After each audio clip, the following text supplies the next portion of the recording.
Good morning. Next class आज हम लोग फिर से उच्चारण स्थान सीखेंगे। उस दिन हम लोग दो सीखे थे, अपू विसर्ग कंठ और इचुयस तालु। अपू विसर्ग कंठ इचुयस तालु। अब हम लोग सीखेंगे तीसरा, रिटूरस मूर्धा। रिटूरस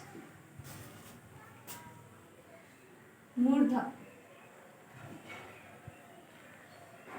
फिर रितुलस रितुलस दा। फिर हम लोग सीखेंगे उपू ओष्ठ। उपू ओष्ठ। अब देखिए कैसे ये होता है। री, अगर री आ गया तो फिर इसका बड़ा भाई जो है री, ये भी आ जाएगा।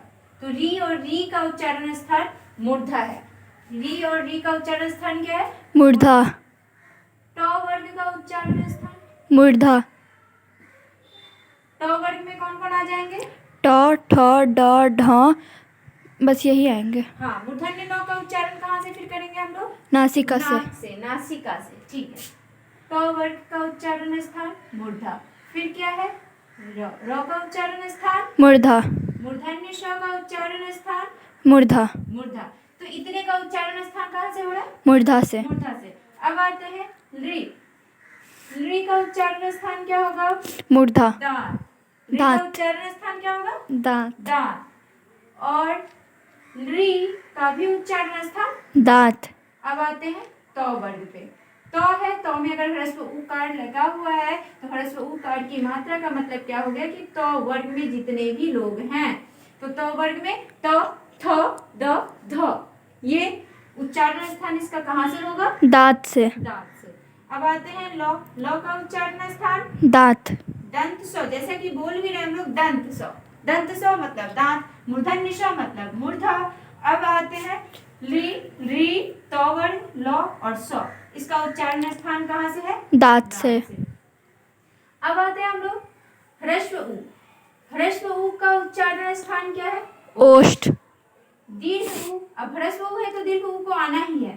ठीक है, दोनों एक साथ ह्रस्व उ दीर्घ उ दोनों का उच्चारण स्थान कहाँ से होगा? ओष्ठ से। जिसको कि हम लोग ओठ बोलते हैं, होठ बोलते हैं। तो ह्रस्व उ दीर्घ उ का उच्चारण स्थान ओष्ठ। पू है यहाँ लिखा हुआ, मतलब प वर्ग। प वर्ग में जितने भी लोग हैं, प वर्ग में कौन कौन होंगे? प, फ, ब, भ।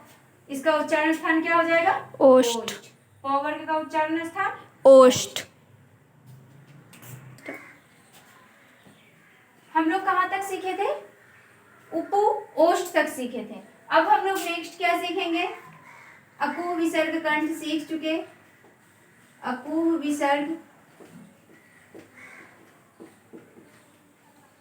अकु विसर्ग कंठ, इचु यस तालु, इचु यस तालु, रिटुरस मूर्धा, रिटुरस मूर्धा, ऋतुलस दांत,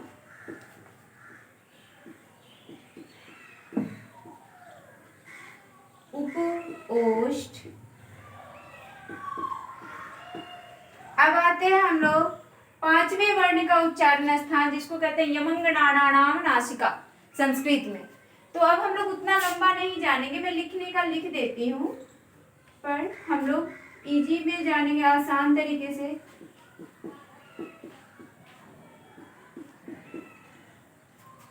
नासिका। नासिका स्त्रीलिंग रूप है, इसी को हम लोग नाक भी बोलते हैं। तो हम लोग सीधा जानेंगे कि प्रत्येक वर्ण का पांचवा वर्ण का उच्चारण स्थान कहाँ से होता है? नाक से। नाक से होता है। मौ का उच्चारण स्थान नाक, अंग का उच्चारण स्थान नाक, दंत नौ नाक, मूर्धन्य नौ नाक।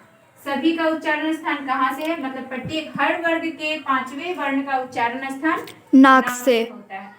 अब नेक्स्ट हम लोग जानते हैं ए दैतो कंठ तालु। ए दे तो कंठ तालु तालु। ठीक है, मतलब कि ए और ए और अय इन दोनों का उच्चारण कहाँ से होता है? कंठ कंठ और तालु। अब कैसे होता है ये भी जानते हैं। क्या है? ए है और अय है। ठीक है, दोनों जगह का क्यों प्रयोग कर रहे हैं हम लोग?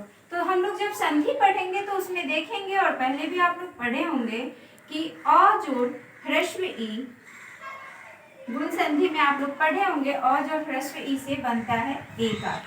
क्या पढ़े थे? और जोर ह्रस्व से बनता है एकार।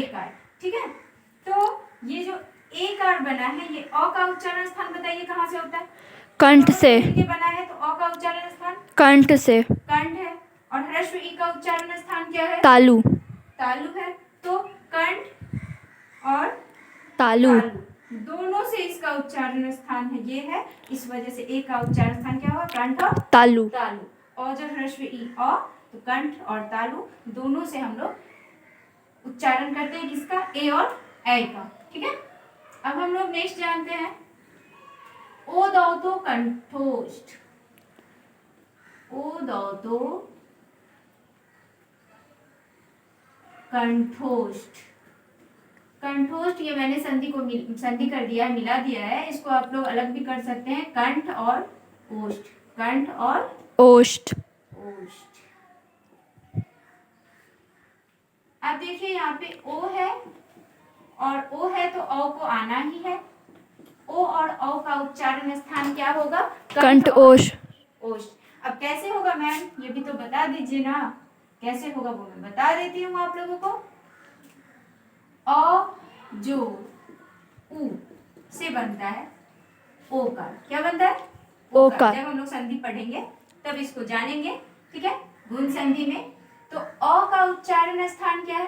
कंठ। कंठ है, तो चलिए कंठ आ गया, कंठ। और उ का उच्चारण स्थान देखिए क्या है? ओष्ठ। ओष्ठ। उ का उच्चारण स्थान ओष्ठ।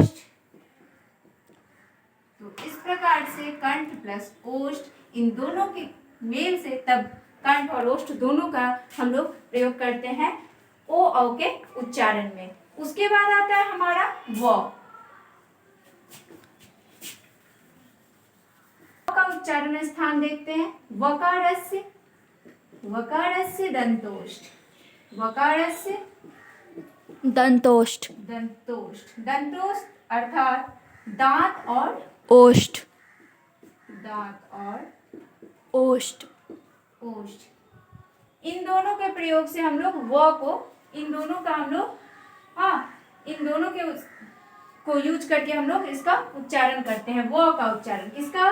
व का व का उच्चारण दांत और ओष्ठ दोनों से होता है। ठीक है, अब कैसे होता है तो वो भी देख लेते हैं। यन संधि में हम लोग पढ़ेंगे आगे, ह्रस्व उ जोड़ अ से बनता है व।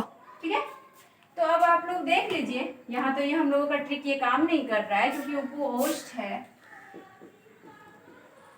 और अपु विसर्ग कंठ होता है, कंठोष्ठ हो जा रहा है, तो मतलब ये हमारा नहीं कर रहा है काम। तो सीधा जान लेंगे कि वकारस्य दंतोष्ठ, व का उच्चारण स्थान दांत और ओष्ठ दोनों से होता है। ठीक है, ये था हमारा उच्चारण स्थान। अपु विसर्ग कंठ, इचु यस तालु, ऋतु रस मूर्धा, तुलस दांत, उपु ओष्ठ, यमंगणाना नाम नासिका, एदैतो कंठ तालु, ओदैतो कंठोष्ठ, वकारस्य दंतोष्ठ। इसको हम लोग सीखे हैं। Thank you.